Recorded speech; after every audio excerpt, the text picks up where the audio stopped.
Mijozimiz target reklamasi uchun umumiy hisobda $97 rasxod ishlatdilar va buni natijasida 20 milliondan oshiq savdolarni amalga oshirdilar. Assalomu alaykum. Sizlarga navbatdagi reklama natijalarini bo'lishmoqchiman.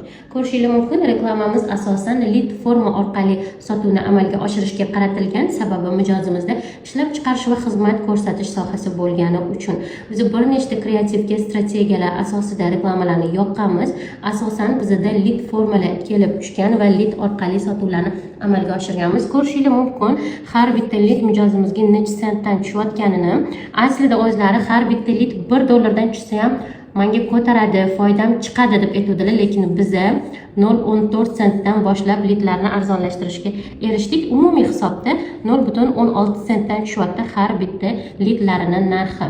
Va ko'rishingiz mumkin, $100 ga ham yetmagan rasxod uchun biz mijozimizga 615 ta lead olib kelishga muvaffaq bo'ldik. Har xil kreativlarga yoqilgan va turlicha strategiyalar asosida ishlangan reklamamizda mijozimiz 20 milliondan oshiq savdoni amalga oshirganlar. Hozirgi kunda reklamamiz aktiv holatda va bizda yana ham ko'proq natijalar kelishi kutilmoqda.